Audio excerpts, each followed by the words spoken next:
Hi, hello, and welcome to IAS Factor Hindu Newspaper Analysis. I am Arjun R. Shankar, IAS Factor ഡയറക്ടറാണ്. നമ്മൾ ഇന്ന് November 14th 2024 പ്രധാനപ്പെട്ട ഹിന്ദു വാർത്തകളാണ് discuss ചെയ്യാൻ പോകുന്നത്. സോ ഓൾറെഡി നമ്മുടെ ന്യൂസിൽ തന്നെ നമ്മുടെ ആദ്യത്തെ ഇന്റർവ്യൂ സീരീസ് അപ്ലോഡ് ചെയ്തിട്ടുണ്ട്. ഇമ്പാക്റ്റ് എന്നാണ് അതിന്റെ പേര്. അതിന്റെ part 1 former D G P Anandakrishnan sir IPS കൂടെ ഞാൻ എൻ്റെ ഇന്റർവ്യൂ നിങ്ങൾക്ക് കാണാൻ പറ്റും. അത് കണ്ടിട്ടില്ലെങ്കിൽ ജസ്റ്റ് ഒന്ന് കണ്ടു നോക്കുക. ജനറൽ ആയിട്ട് കുറച്ച് കാര്യങ്ങളെ കുറിച്ച് നല്ലൊരു ഐഡിയ കിട്ടും. പ്ലസ് അതൊരു ഇൻട്രസ്റ്റിംഗ് ഇന്റർവ്യൂ കൂടെ ആണ്. സോ നമ്മൾ ഇന്ന് ഡിസ്കസ് ചെയ്യുന്നത് 14th നവംബറിന്റെ ഡൽഹി എഡിഷൻ ആണ് ഞാൻ ചെക്ക് ചെയ്യുന്നത്. നമുക്ക് immediately will move on to the first important contents of the day. അതിൽ നമുക്ക് ഡിസ്കസ് ചെയ്ത് പോകാം. ആദ്യത്തെ ന്യൂസ് എന്ന് പറയുന്നത് സുപ്രീം കോർട്ടിന്റെ ഒരു വേർഡിക്റ്റ് വെച്ചാണ് നമുക്ക് സ്റ്റാർട്ട് ചെയ്യാം. ഇത് പുതിയൊരു വേർഡിക്റ്റ് ഒന്നും അല്ല, കഴിഞ്ഞ കുറേ നാളുകളായിട്ട് ന്യൂസിൽ വന്നുകൊണ്ടിരിക്കുന്ന ഒരു കാര്യം തന്നെയാണ്. സോ അതിനെക്കുറിച്ച് കുറച്ചുകൂടെ ഡെപ്തിൽ ചെയ്യാം. സുപ്രീം കോർട്ട് ഇതിൽ പറയുന്നുണ്ട്, Supreme Court puts brake on the bulldozer culture. എന്താണ് ഈ ബുൾഡോസർ കൾച്ചർ എന്നിവിടെ ഉദ്ദേശിക്കുന്നതിന്റെ പ്രധാന കാര്യം എന്താണ്? ഇവിടെ മെയിനായിട്ട് നമ്മൾ മനസ്സിലാക്കേണ്ട 2-3 പോയിന്റുകൾ എന്താണെന്ന് വെച്ച് കഴിഞ്ഞാൽ, ഒന്ന്, ഈ പ്രോപ്പർട്ടിയിൽ കാണുന്ന പോലെ നമുക്ക് ആരുടെയെങ്കിലും പ്രോപ്പർട്ടി തകർക്കാൻ പറ്റുമോ എന്നുള്ളതൊരു ചോദ്യമാണ്. സുപ്രീം കോർട്ടിന് നാളെ നിങ്ങളുടെ പ്രോപ്പർട്ടി തല്ലി തകർക്കാനുള്ള റൈറ്റ്സ് ഉണ്ടോ എന്നുള്ളതാണ് ഇതിനകത്ത് പ്രധാനപ്പെട്ട ചോദ്യം. സോ അതാണ് ഈ ബുൾഡോസർ കൾച്ചർ എന്ന് ഉദ്ദേശിക്കുന്നത്. ഇതിൽ കഴിഞ്ഞ കുറച്ച് നാളുകളായിട്ട് നമുക്ക് അസസ് ചെയ്യുമ്പോൾ നമുക്ക് മനസ്സിലാക്കുന്ന ഒരു കാര്യം മനസ്സിലാവും. അതായത് ഓൾറെഡി കുറേ സ്ഥലങ്ങളിൽ, നോർത്ത് ഇന്ത്യയിലെ കുറേ സ്ഥലങ്ങളിൽ നമ്മുടെ ആൾക്കാരുടെ പെർമിഷൻ ഇല്ലാതെ തന്നെ അവിടുത്തെ ഗവൺമെന്റ് ആൾക്കാരുടെ വീട് ഇതേപോലെ JCB ഉപയോഗിച്ച് കംപ്ലീറ്റ്ലി ഡെമോളിഷ് ചെയ്തിരുന്നു. സോ ഇസ് ഇറ്റ് ആക്സെപ്റ്റബിൾ എന്നൊരു ലാർജർ ചോദ്യമുണ്ട്. കാരണം അവിടെ this is scene as A punitive action. ഇത് നിർത്തണം എന്നാണ് പറയുന്നത്.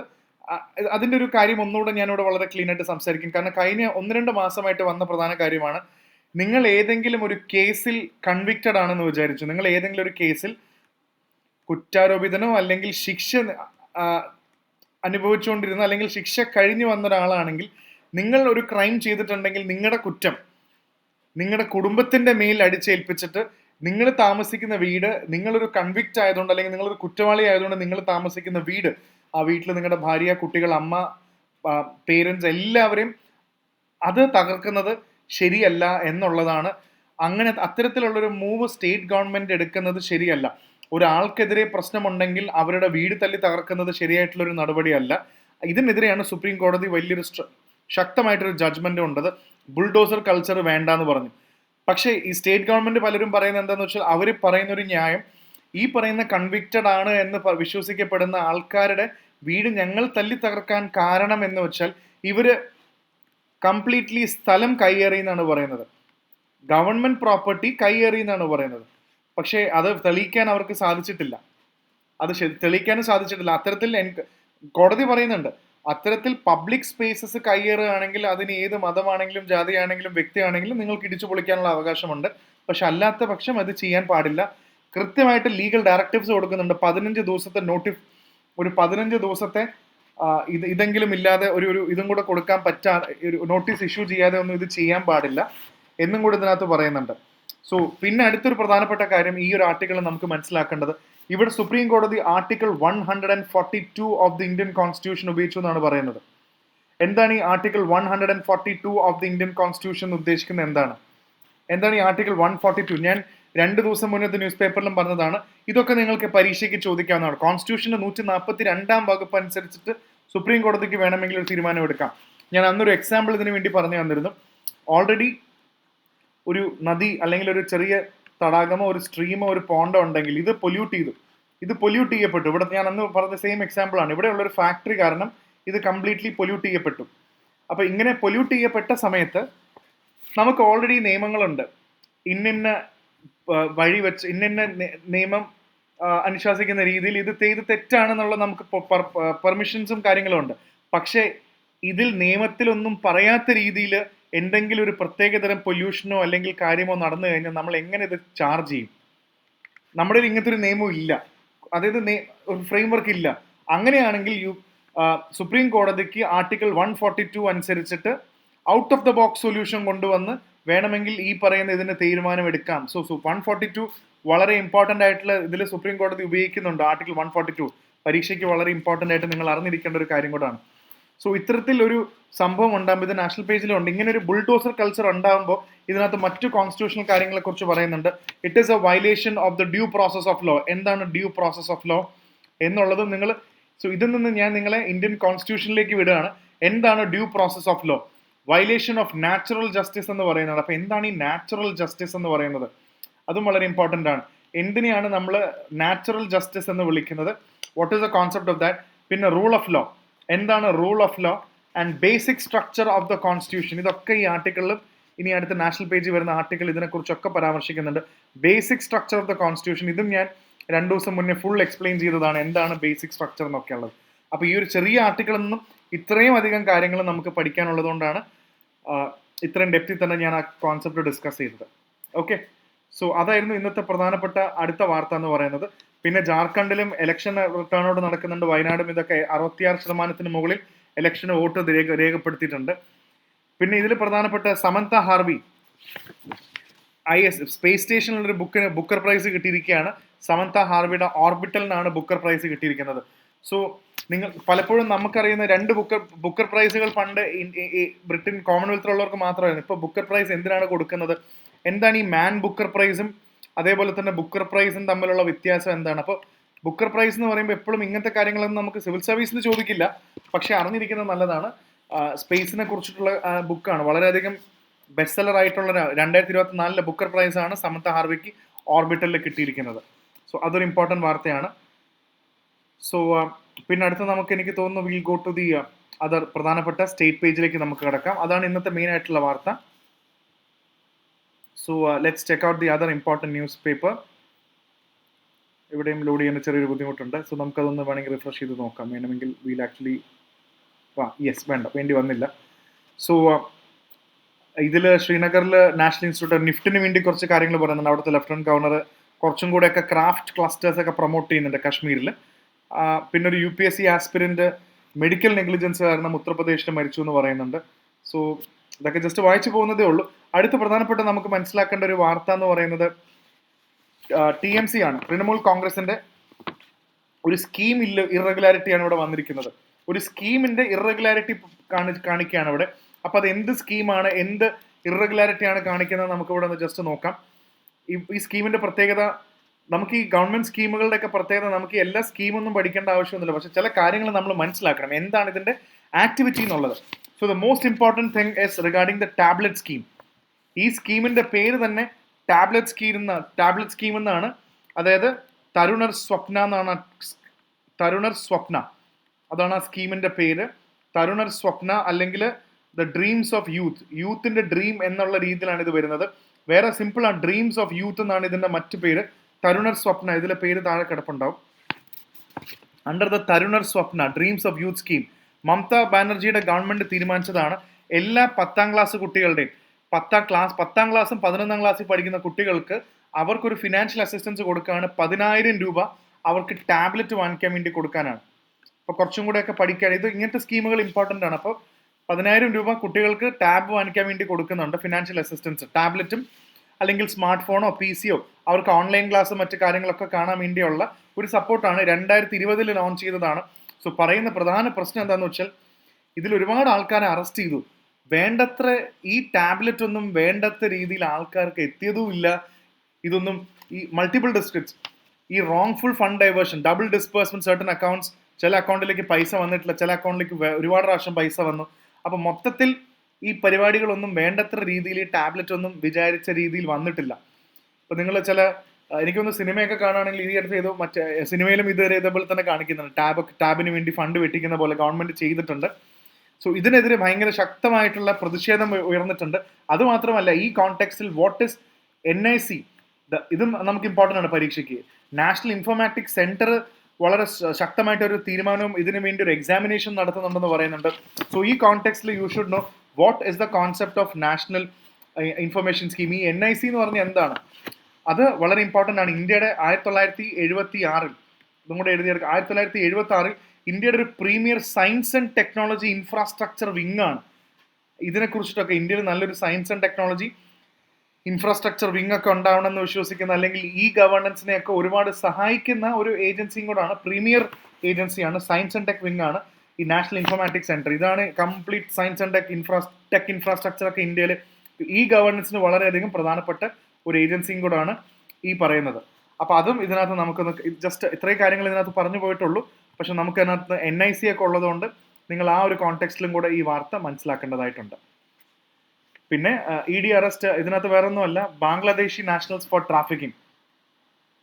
സോ ഇന്നലെയും ഇന്നൊക്കെ ആയിട്ട് ഞാൻ പ്രധാനമായിട്ടും പറഞ്ഞൊരു കാര്യമുണ്ട്, ജാർഖണ്ഡ് ഫേസ് ചെയ്യുന്ന ഏറ്റവും വലിയൊരു പ്രശ്നം കഴിഞ്ഞ കുറേ ദിവസമായിട്ട് ജാർഖണ്ഡ് ന്യൂസിൽ വരുന്നതിന് ഇതിനകത്ത് ഓൾറെഡി ഒരു ഫാക്ട് ഫൈൻഡിങ് യൂണിറ്റിനെ അപ്പോയിന്റ് ചെയ്തിട്ടുണ്ട്. ഹൈക്കോടതി, സുപ്രീം കോടതി എല്ലാവരും ജാർഖണ്ഡിൽ കൺസേൺ ആണ്. എന്താണെന്ന് വെച്ചാൽ പറയുന്നത്, ജാർഖണ്ഡിന്റെ വാദം ഇവിടെ പറയുന്ന പ്രധാന കാര്യം ഇത്രയേ ഉള്ളൂ, ജാർഖണ്ഡിലെ മേജർ ആയിട്ടുള്ള സ്കീം ആണെങ്കിലും അതിന്റെ ബെനിഫിറ്റ്സ് ആണെങ്കിലും എല്ലാം സ്ട്രോങ് ആയിട്ടുള്ള ബാംഗ്ലാദേശികളാണ് ഇതിന്റെയൊക്കെ ബെനിഫിഷ്യറീസ് ആവുന്നത്.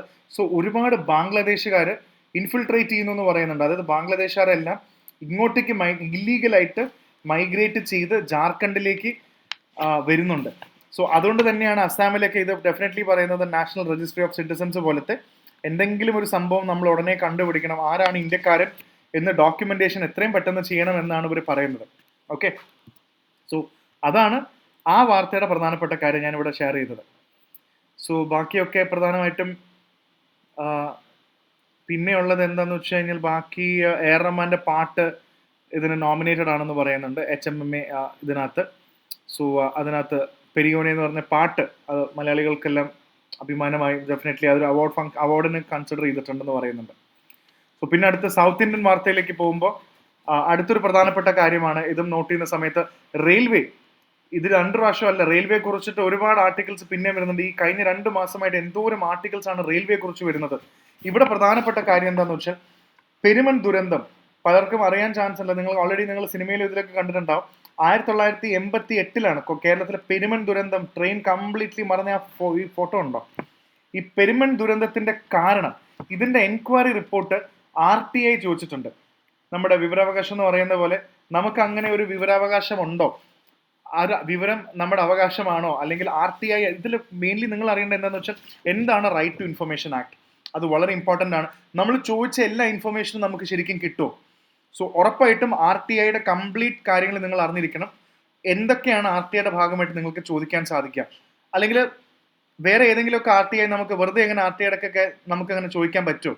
അപ്പം ഇവിടെ പ്രധാനപ്പെട്ട കാര്യം ഈ റിപ്പോർട്ട് ചോദിച്ചിരിക്കുകയാണ്, പക്ഷേ ഈ റിപ്പോർട്ട് കൊടുക്കണോ വേണ്ടെന്നുള്ളതും വലിയൊരു ഇമ്പോർട്ടൻറ്റ് കാര്യമാണ്. അതും കൂടെ നമുക്ക് ഇതിനകത്ത് മനസ്സിലാക്കേണ്ടതുണ്ട്. അങ്ങനെ നമ്മൾ എന്ത് ചോദിച്ചാലും ഈ റിപ്പോർട്ടിലൂടെ കിട്ടുമോ എന്നുള്ളൊരു ചോദ്യം കൂടെ നമുക്കിവിടെ മനസ്സിലാക്കണം. സോ സതേൺ റെയിൽവേ ആണ് പറഞ്ഞിരിക്കുന്നത്, ഞങ്ങൾക്ക് ഇതിന്റെ ഇൻഫർമേഷൻ തരാൻ സാധിക്കില്ല, വി ആർ റെഫ്യൂസിങ് ഇറ്റ്. തരണ്ടെന്നാണ് പറഞ്ഞിരിക്കുന്നത്. 105 പേര് മരിച്ചതാണ് തിരുവനന്തപുരം ബാംഗ്ലൂർ എക്സ്പ്രസ്സിൽ, ഐലൻഡ് എക്സ്പ്രസ്. അഷ്ടമുടി കായലിലേക്കാണ് ഇത് വീണത്. സോ ഡെഫിനറ്റ്ലി പുറത്തുള്ള ഈ ന്യൂസൊക്കെ കേരളത്തിന് പുറത്തുള്ളവർ വായിക്കുമ്പോൾ ഡെഫിനറ്റ്ലി ഇങ്ങനൊരു ലേക്ക് വരുമ്പോൾ അവർ ഉറപ്പായിട്ടും മാപ്പിൽ അഷ്ടമുടി കായൽ എവിടെയാണെന്ന് ലൊക്കേറ്റ് ചെയ്യും. അതിന് മലയാളി ആയതുകൊണ്ട് നിങ്ങൾ ലൊക്കേറ്റ് ചെയ്യാതിരിക്കുമെന്നും വേണ്ട, നിങ്ങൾക്കും അറിയണം എവിടെയാണ് അഷ്ടമുടി കായലുള്ളത്. സോ ഇതിൽ പറയുന്നുണ്ട്, ചീഫ് പബ്ലിക് ഇൻഫർമേഷൻ ഓഫീസർ പറയുന്നുണ്ട്, കമ്മീഷൻ ഓഫ് റെയിൽവേ സേഫ്റ്റി പറയുന്നുണ്ട്, ഈ റിപ്പോർട്ട് വളരെയധികം കോൺഫിഡൻഷ്യൽ ആണ്, ഇത് പുറത്തു വിടാൻ പറ്റില്ല. ഇതിന് RTIക്കും ചില എക്സെംഷൻ ഉണ്ട്. ചോദിച്ച റിപ്പോർട്ടുകളെല്ലാം RTI തരണമെന്ന് നിർബന്ധമൊന്നുമില്ല. ഒരു പൗരന്റെ അവകാശമാണെങ്കിലും ഇത് കോൺഫിഡൻഷ്യൽ ആണ്, തരാൻ സാധിക്കില്ല എന്നുള്ള വാർത്തയാണ് ഇവിടെ അറിയിക്കുന്നത്. സോ ഇതിൽ അവർ പറയുന്ന 2 സെക്ഷൻസ് ആണ്. Section 8 clause 1 of RTI act, പ്രത്യേകിച്ച് clause B and clause D. കണ്ടോ, ക്ലോസ് Bയും ക്ലോസ് Dയും പറയുന്നുണ്ട്. അതായത് ഇത്തരത്തിലൊരു വാർത്ത ഡിസ്കസ് ചെയ്യാൻ പറ്റില്ല, കാരണം അങ്ങനെ വന്നാൽ ഇത് കണ്ടംപ്റ്റ് ഓഫ് കോർട്ടായി മാറുമെന്ന് പറയുന്നുണ്ട്. ഇങ്ങനത്തെ ചില കോൺഫിഡൻഷ്യൽ റിപ്പോർട്ട് വന്നാൽ അത് കണ്ടംപ്റ്റ് ഓഫ് കോർട്ടായിട്ട് മാനിക്കുന്നത് മാത്രമല്ല, പിന്നെ ഇതൊരു third party competitive position, public ഇൻട്രസ്റ്റിന്, അതായത് disclosure could harm a third party's competitive position, വേറൊരു തേർഡ് പാർട്ടിയുടെ കോമ്പറ്റീറ്റീവ് പൊസിഷൻ.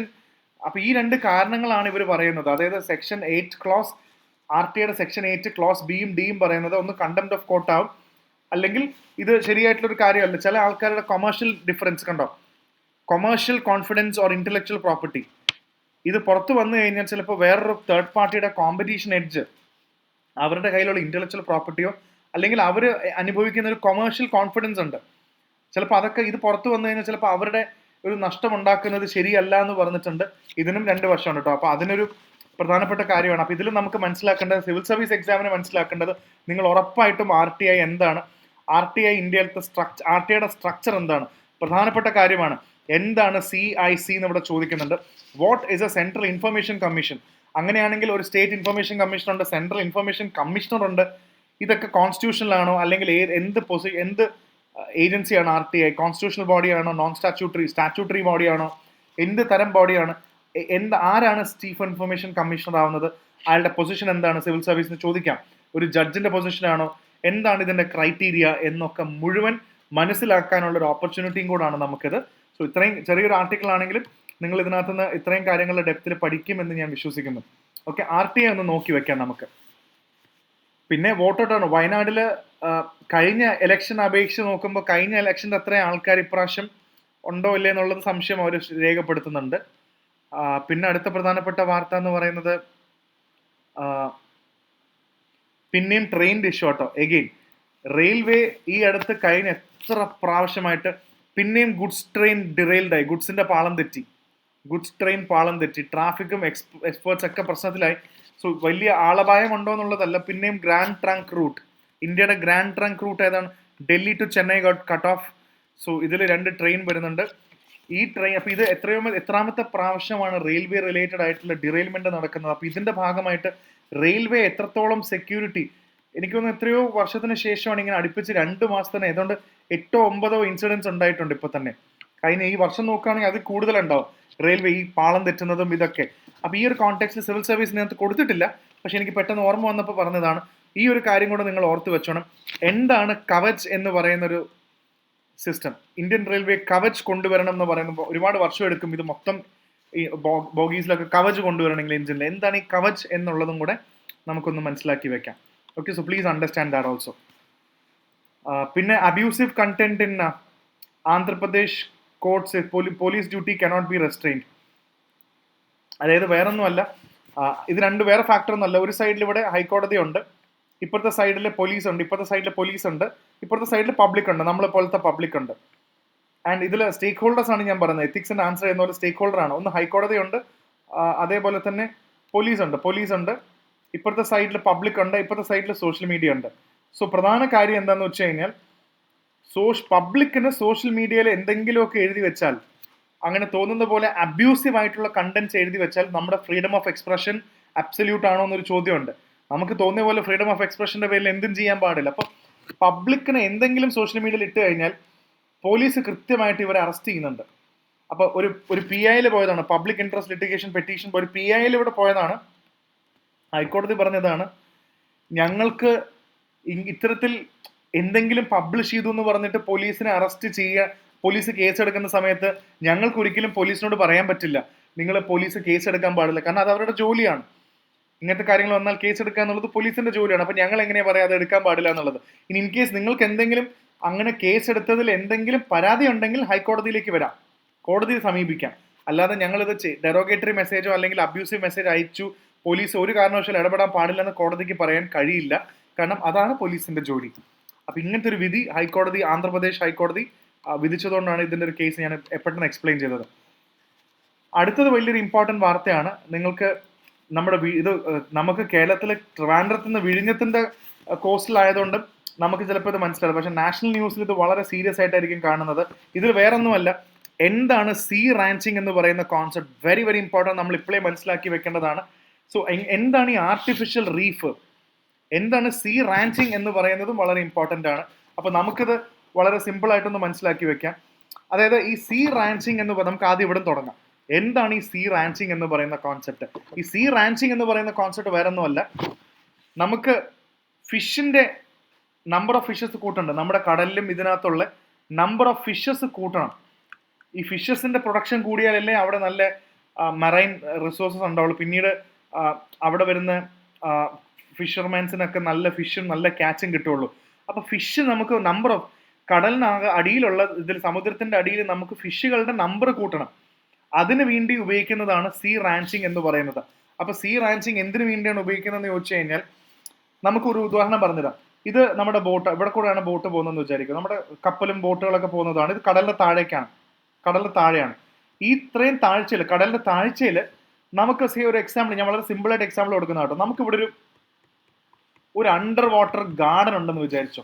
ഇതൊരു അണ്ടർ വാട്ടർ ഗാർഡൻ ആണ്, ഒരു ഗാർഡൻ ആണെന്ന് വിചാരിച്ചു. ഒരു അണ്ടർ വാട്ടർ ഗാർഡൻ പോലത്തെ ഒരു സംഭവമാണെന്ന് വിചാരിച്ചു. സമുദ്രത്തിന്റെ അടിയിലെ ഒരു ഗാർഡൻ എന്നൊരു കോൺസെപ്റ്റ് നമുക്ക് വിചാരിക്കാം. അത് പലപ്പോഴും ചിലപ്പോൾ ഒരു ഗാർഡൻ പോലെ ആയിരിക്കാം, അല്ലെങ്കിൽ ചെറിയൊരു വീട് പോലത്തെ സാധനമായിരിക്കാം, ഒരു അണ്ടർഗ്രൗണ്ട് വീട് പോലെ ആയിരിക്കാം, അല്ലെങ്കിൽ ഒരു പഴയ ഷിപ്പായിരിക്കും, ഒരു പഴയ ഒരു കപ്പൽ എടുത്തിട്ട് അടി കൊണ്ട് വെക്കാം. ഒരു പഴയ ഷിപ്പായിരിക്കാം, അല്ലെങ്കിൽ പഴയ വീടായിരിക്കാം, അല്ലെങ്കിൽ അണ്ടർഗ്രൗണ്ട് ഗാർഡൻ ആയിരിക്കാം. ഇവിടെ മീനുകൾക്കെല്ലാം താമസിക്കാൻ മാത്രമല്ല, മീനുകൾക്കെല്ലാം വരാനും ഷെൽട്ടർ എടുക്കാനും ഭക്ഷണം കിട്ടാനുമുള്ള ഒരു ഗാർഡൻ, നമ്മൾ ഗാർഡൻ ക്രിയേറ്റ് ചെയ്യില്ല പൂക്കളുടെ, അതേപോലെ ഒരു അണ്ടർ വാട്ടർ ഗാർഡൻ പോലത്തെ ഒരു സംഭവം നമ്മൾ മാനുവലി ക്രിയേറ്റ് ചെയ്യുന്നതിനെയാണ് റാൻച്ചിങ് അല്ലെങ്കിൽ ആർട്ടിഫിഷ്യൽ റീഫ് ക്രിയേറ്റ് ചെയ്യുക എന്ന് പറയുന്നത്. ഇതിനെയാണ് സീ റാൻച്ചിങ് എന്ന് നമ്മൾ വളരെ സിമ്പിളായിട്ട് ഈ കഥ നിങ്ങൾക്ക് മനസ്സിലായെന്ന് വിചാരിക്കുന്നു. സോ ഇതിലെന്താന്ന് വെച്ചാൽ നമ്മൾ എന്ത് ചെയ്യുന്ന വെച്ചാൽ ഇവിടെ നിന്ന് നമ്മൾ ബേബി ഫിഷിനെ റിലീസ് ചെയ്യും, അടിയിലേക്ക് നമ്മൾ ബേബി ഫിഷിനെ റിലീസ് ചെയ്യും. സോ ഈ ബേബി ഫിഷിനെ റിലീസ് ചെയ്താൽ അത് ചെറുതായിട്ട് അവിടെ പോയി നിന്ന് അതിന് വളരെ നല്ലൊരു അവസരം കൊടുക്കണ്ടേ. അപ്പോൾ ഫിഷ് വേണ്ട. അപ്പോൾ ബേബി ഫിഷിനെ നമ്മൾ മുകളിൽ നിന്ന് നമ്മൾ താഴേക്ക് റിലീസ് ചെയ്താൽ നമ്മളിവിടെ അടി കൊണ്ട് വെച്ചിരിക്കുന്ന അണ്ടർ വാട്ടർ ഗാർഡൻ അല്ലെങ്കിൽ പഴയ ഷിപ്പോ ഈ അണ്ടർ വാട്ടർ ഹൗസോ ഇതിന്റെ ഫെസിലിറ്റി കാരണം ഇതിന് കുറച്ചും കൂടെ നന്നായി വളരാനും വളർന്ന് വലുതാവാനും, ഈ വളർന്ന് വലുതായി കഴിയുമ്പോൾ ഡെഫിനറ്റ്ലി ഫിഷർമാൻ ആൾക്കാർക്ക്, ഇവർക്ക് ഫിഷിംഗ് ഫാമേഴ്സിന് ഇവർക്ക് വന്നിട്ട് ഇവരെ പിടിച്ചെടുത്ത് നല്ല മറൈൻ റിസോഴ്സ് ഉണ്ടാക്കാൻ വേണ്ടിയാണ് ഇത് ചെയ്യുന്നത്. ഈ പ്രോസസ്സാണ് സീ റാൻച്ചിങ് അഥവാ ആർട്ടിഫിഷ്യൽ റീഫ് എന്ന് പറയുന്നത്. വളരെ സിമ്പിളായിട്ട് കാര്യം മനസ്സിലായെന്ന് വിചാരിക്കുന്നു. നമ്മൾ ഇതേപോലെ കടലിൻ്റെ അടിയിൽ നല്ലോണം സംഭവങ്ങൾ ഉണ്ടാക്കാൻ വേണ്ടി മുകളിൽ നമ്മൾ ബേബി ഫിഷിനെയൊക്കെ റിലീസ് ചെയ്യും. ഈ പ്രോസസ്സ് ഈ കടലിൽ കാണിക്കുന്നുണ്ട്, അവർ കുറേ കാര്യങ്ങൾ ക്രിയേറ്റ് ചെയ്യുന്നുണ്ട്. ഇതിനെയാണ് സീ റാൻച്ചിങ് എന്ന് വിളിക്കുന്നത്. ഒരു പ്രധാനപ്പെട്ട കാര്യമാണ്. സോ ഇതിനകത്ത് തന്നെ പറയുന്നുണ്ട് 20,000 പോംപാനോ ഫിംഗർലിങ്സ് were deposited in the sea of as a fall of artificial reef projects. ഇതിൽ പറയുന്നുണ്ട് പോംപാനോ മാത്രമല്ല, 10 ലക്ഷം പോംപാനോ പറയുന്നുണ്ട്. പോംപാനോ മാത്രമല്ല, വേറെയും പറയുന്നുണ്ടല്ലോ, പോംപാനോ ആൻഡ് ഒരു ഇതോടെ ഉണ്ട്, പോംപാനോ പ്ലസ് എൻ്റെ മറ്റേതിൻ്റെ പേര് മറന്നുപോയി. ഇതിനകത്ത് എവിടെയോ പോംപാനോ ആൻഡ് അതിൻ്റെ പേര് ഞാൻ കോബിയ എന്നൊരു പേര് ഞാൻ ഇവിടെ എവിടെയോ എഴുതി വെച്ചിട്ടുണ്ടായിരുന്നു. പോംപാനോ ആൻഡ് കോബിയ. ഇതും ഡെഫിനറ്റ്ലി ഉദ്ദേശിക്കുന്ന എന്താണ്, ബേബി ഫിഷ് പോലത്തെയാണ്. ഇതിനെ കടലിലേക്ക് റിലീസ് ചെയ്യാനാണ് പറയുന്നത്. പിന്നെ ഈ പ്രൊജക്റ്റുകളെല്ലാം നടക്കുന്ന പ്രധാനപ്പെട്ട 2 ഇമ്പോർട്ടൻറ്റ് ഓർഗനൈസേഷൻ, ഇത് പ്രിലിംസിന് സിവിൽ സർവീസിന് ചോദിക്കാൻ സാധ്യതയുണ്ട്. അതാ കോബിയ, ഇതാണ് മൊത്തം cobia. It is called PMMSY or Pradhan Mantri Matsya സമ്പദ യോജന. അതിന്റെ ഭാഗമായിട്ടാണ് ഇത് നടക്കുന്നത്. സോ ഓർത്തു വെച്ചോ, പരീക്ഷയ്ക്കൊക്കെ ചോദിക്കാം PMMSY എന്താണെന്ന് ചോദിച്ചാൽ പ്രധാൻ മന്ത്രി മത്സ്യ സമ്പദ യോജന. ആൻഡ് അവിടെ ഒരു ബോർഡും കൂടെ ഉണ്ട്, NFDB എന്ന് പറഞ്ഞൊരു ബോർഡും കൂടെ ഉണ്ട്. എന്താണ് ഈ NFDB എന്ന് പറയുന്നത്? നാഷണൽ ഫിഷറീസ് ഡെവലപ്മെന്റ് ബോർഡാണ്. അപ്പോൾ ഇവരാണ് ഏതാണ്ട് 42ഓളം ലൊക്കേഷൻസിലാണ് ആർട്ടിഫിഷ്യൽ റീഫ് ക്രിയേറ്റ് ചെയ്യാൻ പോകുന്നത്. സോ വളരെ ഇമ്പോർട്ടൻ്റ് ആണ്. It is already attracted a large variety of fish including tuna, trevally and mackerel. അപ്പോൾ ഇത് ഈ സീ റാൻച്ചിങ് എന്താണെന്നുള്ളതും കൂടെ നിങ്ങൾക്ക് മനസ്സിലായെന്ന് വിചാരിക്കുന്നു. ഇത് വളരെ ഇമ്പോർട്ടൻ്റ് ആണ്. എൻവയോൺമെന്റിലൊക്കെ നമുക്ക് അക്വാ കൾച്ചറൊക്കെ ആയിട്ട് ബന്ധപ്പെട്ട ചോദ്യമാണ്. അതുകൊണ്ടാണ് ചെറിയ വാർത്തയാണെങ്കിലും ഞാനിത് എടുത്തു പറഞ്ഞത് സൗത്ത് ഇന്ത്യൻ പേജിൽ. ഓക്കെ. സോ പിന്നെ അടുത്തൊരു പ്രധാനപ്പെട്ട വാർത്ത സൗത്ത് പേജിൽ തന്നെ വരുന്നതാണ്. Himachal Pradesh quashes appointment of chief parliamentary secretary. ഇങ്ങനെ ഒരു സംഭവം കൊണ്ടുവന്നപ്പോൾ ഇതിന്റെ കഥ ഞാൻ പെട്ടെന്ന് പറഞ്ഞുതരാം. അതായത് ഹിമാചൽ പ്രദേശിൽ മന്ത്രിമാരെ സഹായിക്കാൻ വേണ്ടി പുതിയൊരു പൊസിഷൻ ക്രിയേറ്റ് ചെയ്തു. വേറൊന്നുമല്ല, അതിന് ക്രിയേറ്റ് ചെയ്ത പേരാണ് CPS എന്ന് പറഞ്ഞത്. ഹിമാചൽ പ്രദേശിലെ മന്ത്രിമാരെ സഹായിക്കാൻ വേണ്ടിയുള്ള ഒരു പൊസിഷനാണ് ചീഫ് പാർലമെന്ററി സെക്രട്ടറി എന്ന് പറഞ്ഞത്. ഇവിടെ വേറൊന്നുമില്ല. ഇവിടെ ഹിമാചൽ പ്രദേശ് ഹൈക്കോടതി, അവിടുത്തെ പ്രധാനപ്പെട്ട ഹൈക്കോടതി ഒരു തീരുമാനം എടുത്തു. ഇങ്ങനെ ഒരു ഓഫീസ്, ഇത് തെറ്റാണ്, അങ്ങനെ ഒരു ഓഫീസ് ഒന്നും ഇല്ല. അങ്ങനെ നിങ്ങൾക്ക് തോന്നിയ പോലെ ചീഫ് പാർലമെന്ററി സെക്രട്ടറി എന്ന് പറഞ്ഞൊരു പൊസിഷൻ ഒന്നും ക്രിയേറ്റ് ചെയ്യാൻ പറ്റില്ല. അത് it's declared as void under the law. It's declared null and void എന്ന് പറഞ്ഞാൽ അത് അസാധുവാക്കി മാറ്റി. അങ്ങനെ ഒരു നിയമമൊന്നുമില്ല. അങ്ങനെ CPS എന്ന് പറഞ്ഞൊരു പൊസിഷൻ ഒന്നും വേണ്ട എന്ന് പറഞ്ഞു. Himachal Pradesh parliamentary secretary appointment salaries allowance privilege act 2006 അങ്ങനെ ഒരു സംഭവം ഒന്നും ചെയ്യണ്ട എന്ന് അവർ പറഞ്ഞിരിക്കുകയാണ്. അപ്പോൾ ഇത് അങ്ങനെ ഒരു പൊസിഷൻ കൊണ്ടുവരേണ്ട ആവശ്യമില്ല. ഇത് അപ്പോൾ ഈ പൊസിഷനിൽ അക്കൗണ്ട് ചെയ്യുന്ന ആൾക്കാരെല്ലാം ഇല്ലീഗലും അൺകോൺസ്റ്റിറ്റ്യൂഷണലും ആബ് ഇനിഷ്യോ അക്കോർഡിംഗ് ടു ദ സ്റ്റേറ്റ് ആണ്. സോ ഇത് അങ്ങനെ ഒരു പൊസിഷൻ ഇല്ല എന്നാണ് പറയുന്നത്. സോ അൺകോൺസ്റ്റിറ്റ്യൂഷണൽ ആണെന്നാണ് ഇങ്ങനത്തെ ഒരു പൊസിഷൻ. CPS ഒന്നും അങ്ങനെ ഒരു അൺകോൺസ്റ്റിറ്റ്യൂഷണൽ ബോഡിയാണ്, അങ്ങനെയൊന്നും ക്രിയേറ്റ് ചെയ്യാൻ പാടില്ല എന്ന് പറഞ്ഞു. അപ്പോൾ അതിൽ അപ്പോയിന്റ് ചെയ്തിരുന്ന 6 പേരെ ഇനി വേറെ ജോലിയില്ല, അവർ പുറത്ത് പോകേണ്ടി വരും. സോ അത് ഒരു സ്റ്റേറ്റിന്റെ കയ്യിലുള്ളതാണ്. സോ അങ്ങനെ ഒരു പൊസിഷൻ ചീഫ് പാർലമെന്ററി സെക്രട്ടറീസ് ഒരു പൊസിഷൻ ഹൈക്കോടതി വേണ്ടെന്ന് വെച്ചിരിക്കുകയാണ്. പിന്നെ പ്രധാനപ്പെട്ട ഒരു വാർത്ത എന്ന് പറയുന്നത് ഒമർ അബ്ദുള്ളയുടെ, ഇതിനകത്ത് ഇൻഡസ് വാട്ടർ ട്രീറ്റിയെ കുറിച്ചിട്ടാണ് പറയുന്നത്. എഗെയിൻ കഴിഞ്ഞ 2-3 ദിവസമായിട്ട് ഞാൻ തന്നെ ഇതിനെക്കുറിച്ച് ഒരുപാട് കാര്യങ്ങൾ പറയുന്നുണ്ട്. ഇതിന്റെ കഥ ഇത്രയേ ഉള്ളൂ. ഇൻഡസ് വാട്ടർ ട്രീറ്റി ഓൾറെഡി എന്താണെന്ന് ഞാൻ ഓൾറെഡി നമ്മൾ ഡിസ്കസ് ചെയ്തിട്ടുണ്ട്. എന്താണ് ഇൻഡസ് വാട്ടർ ട്രീറ്റി? ഇന്ത്യയും പാകിസ്ഥാനും തമ്മിലുള്ള, ഓൾറെഡി നമുക്ക് കശ്മീരിലും പഞ്ചാബിലും ഒക്കെ ഇൻഡസ് നദിയും അല്ലെങ്കിൽ കുറെ നദികളുണ്ടെന്ന് നമുക്കറിയാം. സോ ഇവിടെ ഒരു സൈഡിൽ ഇന്ത്യ, മറ്റേ സൈഡിൽ പാകിസ്ഥാനും, ഇവർ തമ്മിൽ നദികളായിട്ട് ഈ നദികളെ ചൊല്ലി ഒരുപാട് ഡിസ്പ്യൂട്ടുകളുണ്ട്. അപ്പൊ അതിനെല്ലാം സൊല്യൂഷനായിട്ട് വന്ന ഒരു പ്രധാനപ്പെട്ട സംഭവമാണ് ഇൻഡസ് വാട്ടർ ട്രീറ്റി അല്ലെങ്കിൽ IWT എന്നുള്ളത്. അപ്പൊ നദിയുടെ വെള്ളം, river water is being shared, തുല്യമായി നമുക്ക് അല്ലെങ്കിൽ നല്ലൊരു അറേഞ്ച്മെന്റിൽ ഇത് ഷെയർ ചെയ്യുന്നുണ്ട്. അപ്പൊ ഇതിൽ എന്താണെന്ന് ഞാൻ ഓൾറെഡി പല പ്രാവശ്യം പറഞ്ഞിട്ടുണ്ട്. ഇൻഡസ് വാട്ടർ ട്രീറ്റിയെ കുറിച്ചിട്ട് നമുക്ക് ഇന്ത്യക്ക് ഓർക്കാനും പാകിസ്ഥാനെ ഓർക്കാനും എളുപ്പമുണ്ട്. ഇന്ത്യ എന്ന് പറയുമ്പോൾ SRB എന്ന് ഓർത്താൽ മതി, അല്ലെങ്കിൽ RSB എന്നോ നിങ്ങൾക്ക് ഇഷ്ടമുള്ള പേരിട്ട് വിളിക്കാം. SRB. പാകിസ്ഥാൻ എന്ന് പറയുമ്പോൾ IJC. SRB എന്ന് പറയുന്നത് കൂടുതലും ഈസ്റ്റേൺ റിവർ ആണ്. നമുക്ക് ഇന്ത്യക്ക് കൂടുതലും ഈസ്റ്റേൺ നദികളാണ്, പാകിസ്ഥാന് കൂടുതലും വെസ്റ്റേൺ നദികളാണ്. സോ വെസ്റ്റും ഈസ്റ്റും. SRB എന്ന് പറയുമ്പോൾ എന്താ, സത്ലജ്, രവി, BS നമുക്ക് അറിയാം, ഇൻഡസ് ട്രിബ്യൂട്ടറീസ് അറിയാം. IJC എന്ന് പറയുമ്പോൾ ഇൻഡസ്, ജലം, ചെനാബ്, ഇതാണ് പാകിസ്ഥാനിൽ പോകുന്നത്. അപ്പൊ ഇങ്ങനൊരു റിവർ വാട്ടർ എഗ്രിമെന്റ് ഉള്ളതിന് ശേഷം പറയുന്ന പ്രധാന കാര്യം എന്താന്ന് വെച്ചാൽ, ജമ്മു ആൻഡ് കശ്മീരിന് ഈ ഇൻഡസ് വാട്ടർ ട്രീറ്റ് കാരണം വേണ്ടത്ര ഇലക്ട്രിസിറ്റി ജനറേറ്റ് ചെയ്യാനുള്ള വെള്ളം കിട്ടുന്നില്ല. സോ ഫുൾ ഹൈഡൽ പൊട്ടൻഷ്യൽ പോകുന്നില്ല. ജമ്മു കാശ്മീരിന് പലപ്പോഴും വേണ്ടത്ര വെള്ളം ഈ ഇൻഡസ് വാട്ടർ ട്രീറ്റ് കാരണം അവർക്ക് വെള്ളം കിട്ടുന്നില്ല. പ്രോപ്പറായിട്ട് ഇലക്ട്രിസിറ്റി ഉണ്ടാക്കണ്ടേ വെള്ളം കൊണ്ട്. അപ്പൊ ഇലക്ട്രിസിറ്റി ഉണ്ടാക്കാൻ പറ്റാത്തത് കൊണ്ട് അവിടെ ഒരു സംഭവം പറയുന്നുണ്ട്. അതുകൊണ്ട് അവരുടെ ജമ്മു കാശ്മീരിന്റെ പ്രധാനം എന്താന്ന് വെച്ചാൽ ഇലക്ട്രിസിറ്റി കടം വാങ്ങിക്കേണ്ട അവസ്ഥയാണ്. മറ്റ് സംസ്ഥാനങ്ങളുടെ കയ്യിൽ നിന്ന് ഇലക്ട്രിസിറ്റി പൈസ കൊടുത്ത് വാങ്ങിക്കേണ്ട ഒരു സിറ്റുവേഷൻ ആണ്. അപ്പൊ അത് വലിയ നഷ്ടം ജമ്മു കാശ്മീരിന് ഉണ്ടാക്കുന്നുണ്ട്. ഇൻഡസ് വാട്ടർ ട്രീറ്റി അങ്ങനെ ഒരു സ്റ്റേറ്റിന് ജമ്മു കാശ്മീരിന് വേണ്ടി മാറ്റുമെന്ന് എനിക്ക് അറിയില്ല, പക്ഷെ ഡെഫിനറ്റ്ലി ഇതാണ് ഇതിന്റെ കണ്ടന്റ് പറയുന്നത്. അപ്പൊ ഇത്തരം വാർത്തയ്ക്ക് ഇത്തരം വലിയൊരു ഇംപ്ലിക്കേഷൻ ഉണ്ടെന്ന് മനസ്സിലാക്കി വെച്ചോളൂ. ഓക്കെ, സോ പിന്നെ അടുത്തത് നമുക്ക് എഡിറ്റോറിയലിലെ പ്രധാനപ്പെട്ട പോയിന്റുകളും കൂടെ ഒന്ന് ചെക്ക് ചെയ്ത് പോവാം. So I just one second. Okay, so let's discuss this. ഇതിനകത്ത് അടുത്ത പ്രധാനപ്പെട്ട ഒരു കാര്യം പറയേണ്ടത്, നമ്മൾ ഇന്നലെ ഓൾറെഡി ഡിസ്കസ് ചെയ്തൊരു കാര്യമാണ്. ഇതിൽ എഡിറ്റോറിയൽ പ്രധാനപ്പെട്ട കാര്യം മാത്രം പറഞ്ഞു പോവാം. ഇന്നലെ നമ്മൾ ഡിസ്കസ് ചെയ്തൊരു പ്രധാന കാര്യമുണ്ട്. ഇൻഫ്ലേഷൻ ഒരു കാര്യം നമ്മൾ ഡിസ്കസ് ചെയ്തു. ഇൻഫ്ലേഷൻ കൂടുന്നുണ്ടെന്ന് പറഞ്ഞു. സെപ്റ്റംബറിനെക്കാട്ടും 5.5% ഇൻഫ്ലേഷൻ.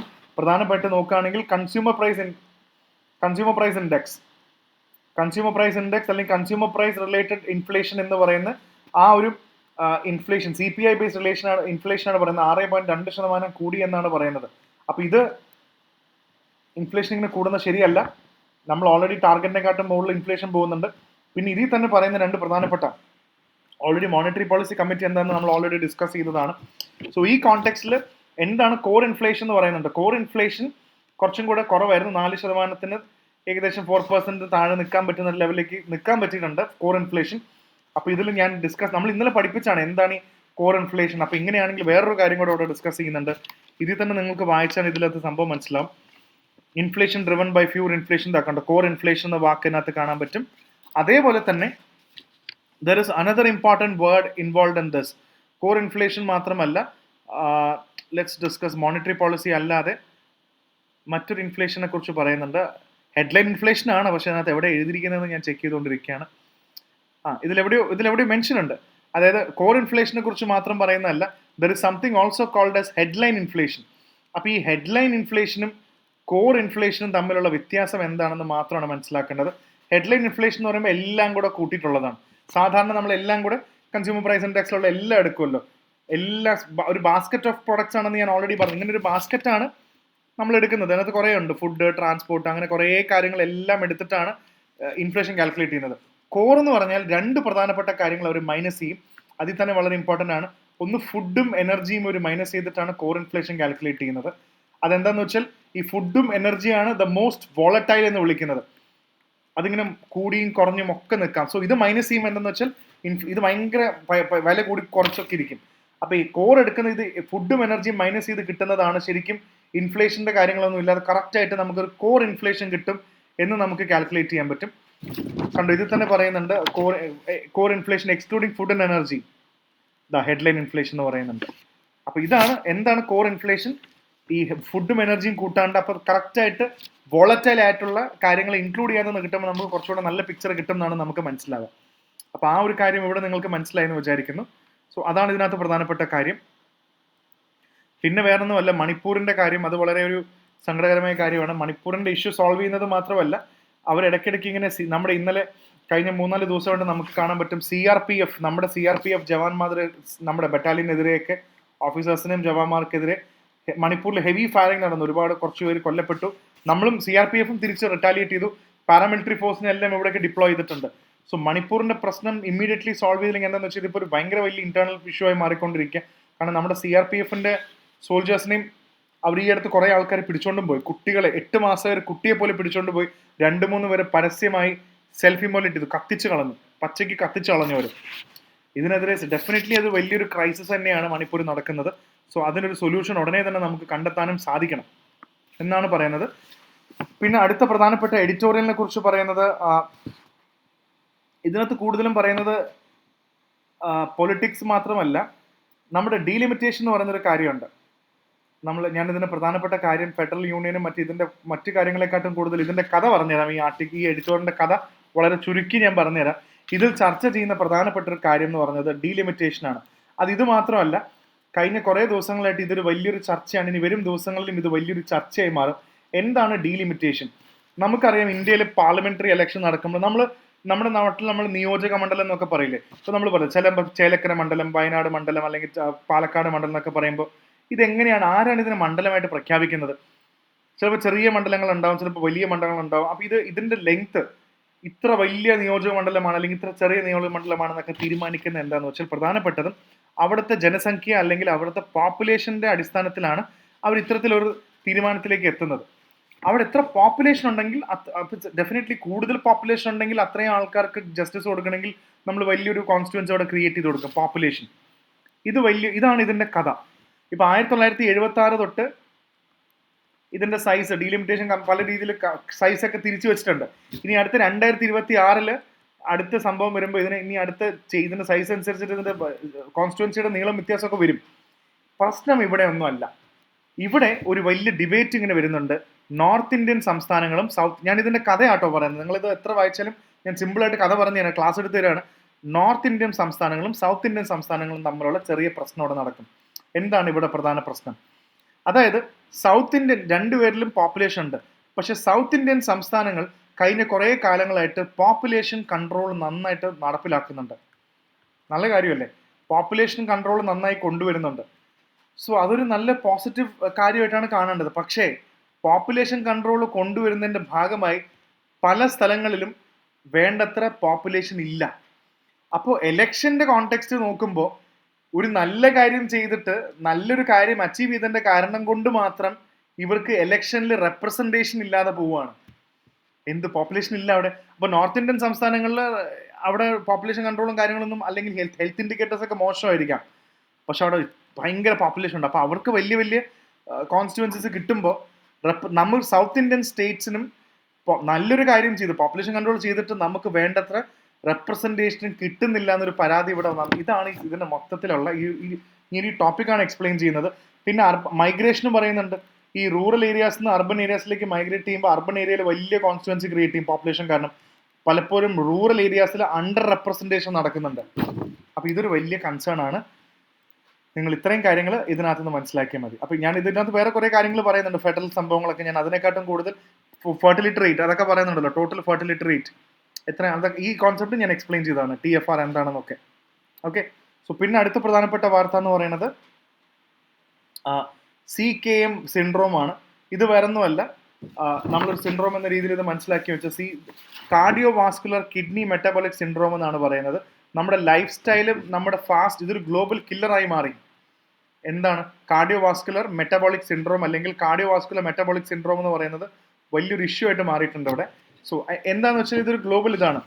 സോ അതിനകത്ത് വേറെ കാര്യങ്ങൾ നോക്കുമ്പോൾ നമുക്ക് കൂടുതലും വരുന്ന കാർഡിയോ വാസ്കുലർ ആയിട്ടുള്ള ഡിസീസ്, കിഡ്നി ഇഷ്യൂസസ്, അതേപോലെ ഒബീസിറ്റി, വണ്ണം കൂടുന്നത് ചെറിയ കുട്ടികളൊക്കെ ഭയങ്കരമായിട്ട് വണ്ണം വെക്കുന്നതും ഈ ഒബീസിറ്റി കാരണം ഉണ്ടാവുന്ന ഡയബറ്റിക് ഇത് കാരണം ഉണ്ടാവുന്ന ഹൈപ്പർ ടെൻഷൻ, ഇത് കാരണം ഉണ്ടാവുന്ന കിഡ്നി പ്രോബ്ലംസ്, ഇത് കാരണം ഉണ്ടാവുന്ന കാർഡിയോവാസ്കുലർ ഡിസീസ്, ഇതൊക്കെ കൂടെ ചേർത്ത് നമുക്കൊരു കാര്യം പറയാൻ പറ്റും. മൊത്തത്തിൽ ഇന്ത്യയിലെ NCDs, നോൺ കമ്മ്യൂണിക്കബിൾ ഡിസീസസ് ഭയങ്കര ഹൈ ആയിട്ട് പോയിക്കൊണ്ടിരിക്കുകയാണ്. ഇന്നലത്തെ ന്യൂസ് പേപ്പറിൽ ഞാൻ പറഞ്ഞു. അപ്പോൾ ഈ NCD റൈസ് ചെയ്യുമ്പോഴുള്ള പ്രധാന പ്രശ്നം, തമിഴ്നാട്ടിലും ഇതിൻ്റെ എക്സാമ്പിൾ പറയുന്നുണ്ട്. ഏകദേശം തമിഴ്നാട്ടിലും ഇതിനെക്കുറിച്ച് പറയുന്നുണ്ട്. തമിഴ്നാട്ടിൽ ഏകദേശം 69% മരണങ്ങളും കാൽക്കുലേറ്റ് ചെയ്ത് വന്നപ്പോൾ ഇതെല്ലാം NCD കാരണമാണ്. കാർഡിയോവാസ്കുലർ ഡിസീസസ്, അതായത് സ്ട്രോക്ക്, ക്യാൻസർ, റെസ്പിറേറ്ററി, അങ്ങനത്തെ കുറേ അസുഖങ്ങൾ കാരണമാണ് ഇത് വരുന്നത്. 69% മരണങ്ങളാണ് തമിഴ്നാട്ടിൽ മാത്രം റെക്കോർഡ് ചെയ്തിരിക്കുന്നത്. സോ അത് വലിയൊരു കാര്യമല്ലേ. അപ്പോൾ ഇതിനെക്കുറിച്ചിട്ടാണ്, ഇതെങ്ങനെ ഹാൻഡിൽ ചെയ്യണം എന്നുള്ള കുറേ കാര്യങ്ങളാണ് ഇതിനകത്ത് കൂടുതലും വന്നിരിക്കുന്നത്. സോ ഇത് മനസ്സിലാക്കാം. പിന്നെ അവിടുത്തെ ഒരു സ്കീമിനെ കുറിച്ച് പറയുന്നുണ്ട്. തമിഴ്നാട്ടിൻ്റെ ഒരു പ്രഗ്നന്റ് മദേഴ്സിന് കൊടുക്കുന്ന ഒരു സ്കീമുണ്ട്, Muthulakshmi Reddy scheme. Direct cash benefit ആണ്, അതായത് അക്കൗണ്ടിൽ ഡയറക്റ്റ് പൈസ ഇടുന്ന ഒരു സ്കീമാണ് മുത്തുലക്ഷ്മി റെഡ്ഡി സ്കീം എന്ന് പറയുന്ന അങ്ങനത്തെ കുറച്ച് കാര്യങ്ങളുണ്ട്. അപ്പോൾ മെയിനായിട്ട് പറയുന്ന കാര്യങ്ങൾ ഇത് തന്നെയാണ്. ഇതിൻ്റെ ഒരു ക്രക്സ് ആണ് ഞാനിപ്പോൾ ഷെയർ ചെയ്തത് കേട്ടോ. ആ കാര്യം നമുക്ക് മനസ്സിലാക്കാൻ നിങ്ങൾക്കൊരു ധാരണ കിട്ടും. സോ അടുത്തത് പ്രധാനപ്പെട്ടത് ഇമ്പാക്റ്റ് ഓഫ്, ഇതും ജസ്റ്റ് ഒന്ന് ഓടിച്ച് നമുക്കൊന്ന് നോക്കേണ്ട കാര്യമാണ്. നിങ്ങൾക്ക് ഓൾറെഡി അറിയുന്നൊരു കാര്യമായിരിക്കും. LPG ഡിസ്ട്രിബ്യൂഷനാണ് റൂറൽ ഏരിയാസിലും. എന്താണ് ഈ ഇന്റർനാഷണൽ എനർജി ഏജൻസി പറയുന്നുണ്ട്, ഏകദേശം 681 മില്യൺ പീപ്പിൾ സാധാരണ സോളിഡ് ഫ്യൂവൽസ് കുക്കിങ്ങിനാണ് നോക്കുന്നത്. ഇതൊരു വലിയ കൺസേൺ ആണ്. കാരണം ആലോചിച്ച് നോക്കുക, 681 million people in India rely on solid fuels for cooking. അപ്പോൾ ഇത്രയും ആൾക്കാർ ഇപ്പോഴും 681 മില്യൺ പീപ്പിൾ സ്റ്റിൽ റിലൈ ചെയ്യുന്നത് സോളിഡ് ഫ്യൂവൽസ് കുക്കിങ്ങിനാണ്.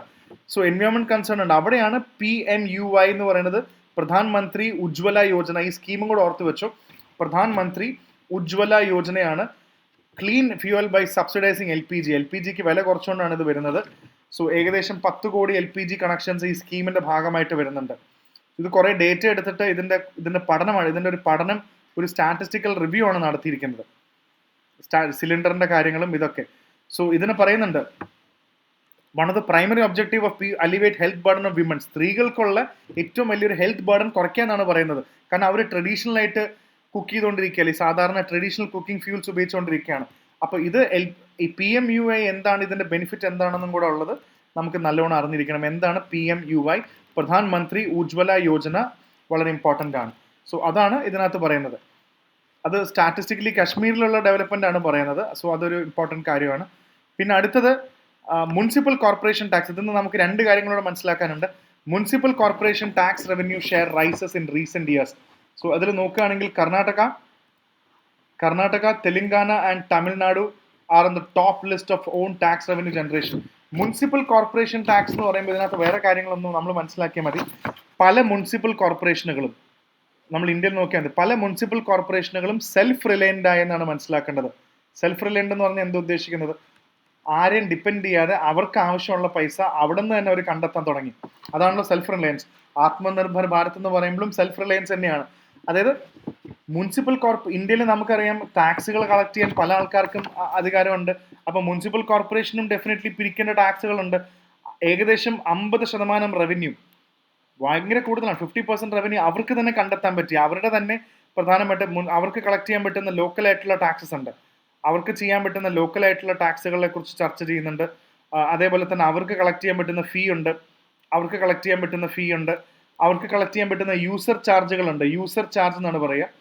ഇതെല്ലാം അവിടെ നിന്ന് തന്നെ അവിടെ നിന്ന് തന്നെ കളക്ട് ചെയ്ത് അതും തന്നെ നമുക്ക് ചിലവാക്കാൻ പറ്റുന്നത് ഒരു നല്ല കാര്യമായിട്ടാണ് ഇതിൽ പറയുന്നത്. ഓക്കെ, അപ്പോൾ നമുക്കിത് മനസ്സിലാക്കിയാൽ മതി, ടാക്സ് റവന്യൂ കുറിച്ച് മനസ്സിലാക്കിയാൽ മതി. അപ്പോൾ ഇതാണ് ഇതിൻ്റെ മേജർ ആയിട്ടുള്ള കാര്യം. ഇനി അടുത്ത നാഷണൽ ന്യൂസ് എടുത്ത് നോക്കുമ്പോൾ പ്രധാനപ്പെട്ട നമുക്ക് മറ്റേ ബുൾഡോസറിനെ കുറിച്ച് തന്നെയാണ് ഇവിടെയും ഒരു പ്രധാനപ്പെട്ട വാർത്ത. പല ഓർഗനൈസേഷൻസും സുപ്രീം കോടതിയുടെ വിധിയെ സ്വാഗതം ചെയ്യുന്നത്. കാരണം അത് വലിയൊരു കാര്യമായിട്ടാണ് ഇത് കാണുന്നത്. ഈ ഫണ്ടമെന്റൽ റൈറ്റ്സിന് ഈ സുപ്രീം കോടതി ബുൾഡോസർ കൾച്ചർ മാറ്റി എന്ന് പറയുന്നത്. പക്ഷെ അതിനകത്ത് ഒരു കാര്യം പറയുന്നുണ്ട്. ഇപ്പൊ ജമിയത്ത് ഉലമ ഹിന്ദ് സുപ്രീം കോടതി ജഡ്ജിനെ ഇതൊരു ചരിത്ര വിജയമാണെന്നാണ് പറയുന്നത്. സാധാരണക്കാരെ ഇങ്ങനെ ഡിസ്പ്ലേസ്മെന്റും, പക്ഷെ ഒരു ചെറിയ കാര്യം അവർ പറയുന്നുണ്ട്. സുപ്രീം കോടതി കാര്യങ്ങളൊക്കെ പറഞ്ഞു, ഇതൊക്കെ നോട്ടീസ് തരണം, ഇതൊക്കെ ചെയ്യണം. പക്ഷെ ഒരു കാര്യം കൂടെ പറഞ്ഞില്ല, ഇതുവരെ കോമ്പൻസേഷൻ തരുന്നതിനെ കുറിച്ച് ഒന്നും സംസാരിച്ചില്ലല്ലോ എന്ന് ചോദിച്ചു. കാരണം സുപ്രീം കോടതി ഇടപെട്ടു, നല്ല കാര്യം. പക്ഷെ ഓൾറെഡി തന്നെ ഒരുപാട് പേരുടെ വീട് ഇതേപോലെ ബുൾഡോസർ ഇട്ട് തല്ലി തകർത്ത് കളഞ്ഞിട്ടുണ്ട്. അപ്പൊ അവർക്കൊന്നും കോമ്പൻസേഷൻ കൊടുക്കണ്ടേ? അതിനെക്കുറിച്ച് സുപ്രീം കോടതി ഒന്നും പറഞ്ഞില്ലല്ലോ. കാരണം ഓൾറെഡി വീട് നഷ്ടപ്പെട്ട ഇങ്ങനെ സുപ്രീം കോടതി പ്യൂണിറ്റീവ് ആക്ഷൻ എടുത്തതിന്റെ ബേസിസിൽ ഈ സ്റ്റേറ്റ് ഗവൺമെന്റുകൾ ഇവർക്ക് കോമ്പൻസേഷൻ കൊടുക്കണ്ടേ? വീട് നഷ്ടപ്പെട്ടില്ലേ? അത് കൊടുക്കാത്തത് ഒരു തെറ്റാണ് എന്നിവിടെ എടുത്ത് ചൂണ്ടിക്കാണിച്ചിട്ടുണ്ട്. സുപ്രീം കോടതി എടുത്ത തീരുമാനം കറക്റ്റ് ആണ്, പക്ഷെ ഇവിടെ വേണ്ടത്ര സപ്പോർട്ട് തന്നില്ലല്ലോ എന്നല്ലേ. പിന്നെ തമിഴ്നാട്ടിൽ ഇനി അടുത്ത ഏറ്റവും കൂടുതൽ ഞെട്ടിക്കുന്ന ഒരു സംഭവം കഴിഞ്ഞ 2-3 ദിവസമായിട്ട് ചർച്ചയിൽ വരുന്നതാണ്. ഡോക്ടേഴ്സിന്റെ സ്ട്രൈക്ക് ഒരുവിധം വെസ്റ്റ് ബംഗാളിൽ നമ്മൾ കണ്ടതാണ്. ആ യങ് ഡോക്ടറിന്റെ റേപ്പിനും മർഡറിന് ശേഷം മിക്ക യങ് ഡോക്ടേഴ്സ് എല്ലാം ബംഗാളിലെല്ലാം ഹങ്കർ സ്ട്രൈക്ക് വരെ ചെയ്തു. പക്ഷെ ഇവിടെ പ്രത്യേകിച്ച് സംഭവിച്ചതെന്ന് വെച്ചാൽ തമിഴ്നാട് അസോസിയേഷൻ പോയിട്ടുണ്ട്. കാരണം ഈ അടുത്ത് ഒരു ഓങ്കോളജിസ്റ്റിനെ ഒരു 26 വയസ്സായ പയ്യൻ കുത്തി. He was actually stabbed. അപ്പൊ ഇത് ഒരു ഓൺകോളജിസ്റ്റിനെ ഒരു ചെറിയ പയ്യൻ ട്രീറ്റ്മെന്റ് നടക്കുന്നതിനിടയിൽ പോയി കുത്തുക എന്ന് പറയുമ്പോൾ എന്ത് കാരണം കൊണ്ടാണെങ്കിലും നമ്മൾ എപ്പോഴും പറയുന്നൊരു കാര്യമുണ്ട്, എപ്പോഴും പറയുന്നൊരു ചോദ്യമുണ്ട്. ഡോക്ടേഴ്സ് ശരിക്കും പറഞ്ഞാൽ ഡോക്ടേഴ്സിന്റെ ലൈഫ് ശരിക്കും ഹോസ്പിറ്റലിലെ ഡോക്ടർമാർ ശരിക്കും സേഫ് ആണോ? എത്ര അനുഭവങ്ങളുണ്ട് നമുക്ക്. എന്തെങ്കിലും കാര്യം പറഞ്ഞാൽ ഉടനെ ആൾക്കാർ ഡോക്ടറിനെ കയ്യേറ്റം ചെയ്യുന്ന ഒരു സിറ്റുവേഷൻ ഇന്ത്യയിൽ ഉണ്ടാവാറുണ്ട്. അപ്പോൾ ശരിക്കും ഇതിനെതിരെ ഭയങ്കരമായിട്ട് ശക്തമായിട്ട് പറയുന്നുണ്ട്. അങ്ങനെ ഒരു സേഫ് സോൺ ഒക്കെ ശരിക്കും ഉണ്ട്. ഡോക്ടർമാരുടെ അവസ്ഥ എന്താണെന്നില്ലേ? എപ്പോഴും ഒരു പേടി ഉണ്ടാവും എല്ലാവർക്കും. ആൾക്കാർ വന്ന് എന്താ ചെയ്യാന്ന് പറയാൻ പറ്റില്ല. അപ്പൊ അതിനെതിരെ ശക്തമായിട്ടൊരു പ്രതിഷേധം നടക്കുന്നുണ്ട്. പിന്നെ ഞാൻ ഈ പറഞ്ഞാണ്, ഈ നേരത്തെ CRPFന്റെ കാര്യം പറഞ്ഞാണ്. ഈ പടം കണ്ടോ? CRPFന്റെ വെഹിക്കിൾ കണ്ടോ? മിലിറ്റൻസ് അറ്റാക്ക് ചെയ്ത് വെച്ചിരിക്കുന്ന ഗ്ലാസ് മൊത്തം പൊട്ടിച്ചിട്ടിരിക്കുന്നുണ്ട് ബുള്ളറ്റ് ഫയർ കാരണം. അഡീഷണൽ സെൻട്രൽ ഫോഴ്സ് വരുന്നുണ്ട്, para forces, CAPF, central armed forces, central paramilitary forces ഉണ്ടല്ലോ, സെൻട്രൽ ആംഡ് പാരാമിലിറ്ററി ഫോഴ്സസിനെ കൊണ്ടുവരുന്നുണ്ട്. അത്രയും അധികം സെൻട്രൽ ആംഡ് പോലീസ് ഫോഴ്സസിനെ എല്ലാം ഇതിനകത്ത് കൊണ്ടുവരുന്നുണ്ട്. ആംഡ് പോലീസിനെ എല്ലാവരെയും വിളിച്ചിട്ടുണ്ട്. CRPF മാത്രമല്ല, ഇങ്ങനത്തെ എമർജൻസി വരുമ്പോൾ എല്ലാവരെയും അവർ കോൾ ഫോർ ചെയ്യും. സോ നാളെ ഒരു ഇതേപോലത്തെ ഇന്റേണൽ സെക്യൂരിറ്റി ഇഷ്യൂ ഉണ്ടെങ്കിൽ CAPFിലുള്ളത്, ആംഡ് പോലീസ് ഫോഴ്സസിലുള്ള നമ്മുടെ മെയിൻ ആയിട്ടുള്ള നമുക്ക് വേണമെങ്കിൽ പറയാം, ഇപ്പോൾ SSB ആണെങ്കിലും CISF ആണെങ്കിലും CRPF ആണെങ്കിലും ITBP ആണെങ്കിലും നമ്മളെല്ലാവരും ഓൾമോസ്റ്റ് എല്ലാവരും റെഡി ആയിരിക്കണം. അസം റൈഫിൾസിനെ കഴിഞ്ഞ പ്രാവശ്യം ഇൻവൈറ്റ് ചെയ്തിട്ടുണ്ട്. NSG ഒക്കെ ഇതിനകത്തേക്ക് വരാൻ പറ്റുന്നതാണ്. സോ പിന്നെ അടുത്തത് പൊളിറ്റിക്കൽ ആർട്ടിക്കിളുകൾ മാറ്റിക്കഴിഞ്ഞാൽ മറ്റ് പ്രധാനപ്പെട്ട ആർട്ടിക്കിളൊന്നുമില്ല. പിന്നെ ഇലക്ഷൻ വാർത്തകളായതുകൊണ്ട് അതിലും ഈ പേജും കംപ്ലീറ്റ്ലി ഇലക്ഷന് വേണ്ടി മാറ്റി വെച്ചിരിക്കുകയാണ്. പിന്നെ പ്രധാനപ്പെട്ട ഒരു വാർത്ത, defence space agency conducts table top exercise. കണ്ടോ? ഈ പടത്തിൽ എല്ലാവരും ഉണ്ട്. എയർഫോഴ്സ്, നേവി, ആർമി എല്ലാവരും ഉണ്ട്. സോ ഇതിൽ പറയുന്ന എല്ലാവരും ഉണ്ട്. 3 ആംഡ് ഫോഴ്സസ്. ഇതിൽ ഇവരെല്ലാവരും കൂടെ ഡിസ്കസ് ചെയ്യുന്ന എന്താ? Defence space agency. ചർച്ച എന്താ? സ്പേസ് വാർഫെയർ എന്ന് പറയുന്ന ഒരു കാര്യമാണ്. ഇതുവരെ അങ്ങനെ ഒരു സംഭവം നമ്മൾ കേട്ടിട്ടില്ലെങ്കിൽ കേട്ടോളൂ. ഇനി അടുത്ത ഫ്യൂച്ചർ ഓഫ് ഇതെന്ന് പറയുന്നത് സ്പേസ് വാർഫെയർ ആണ്. എന്താണ് ഈ സ്പേസ് വാർഫെയർ എന്ന് പറയുന്നത്? നമ്മൾ ഇവിടുന്ന് ഇനിയിപ്പോ ഇന്ത്യയും പാകിസ്ഥാനും തമ്മിൽ യുദ്ധം നടന്നാൽ, പാകിസ്ഥാന് വേണമെങ്കിൽ നമ്മുടെ ആകാശത്ത് ഇന്ത്യയിലെ എന്തൊക്കെ സാറ്റലൈറ്റുകളുണ്ട്, ഈ ഇന്ത്യൻ സാറ്റലൈറ്റ് ഉള്ളതുകൊണ്ടല്ലോ നമ്മുടെ കംപ്ലീറ്റ് കാര്യങ്ങളൊക്കെ നടന്നു പോകുന്നത്. നാവിഗേഷൻ ആണെങ്കിലും ടെക്നോളജി ആണെങ്കിലും നമുക്ക് കിട്ടുന്ന വെതർ അപ്ഡേറ്റ് ആണെങ്കിലും നമ്മുടെ ബ്രോഡ്കാസ്റ്റിംഗ് ആണെങ്കിലും ഒക്കെ ഈ സാറ്റലൈറ്റ്സിന്റെ സപ്പോർട്ടോടല്ലേ നമുക്ക് കിട്ടുന്നത്. വേണമെങ്കിൽ മറ്റൊരു രാജ്യത്തിന് ആകാശത്ത് നമ്മൾ ഇന്ത്യ അറ്റാക്ക് ചെയ്യാതെ നമ്മുടെ സാറ്റലൈറ്റിനെ അടിച്ചിടാൻ പറ്റും മിസൈൽസ് വെച്ചിട്ട്.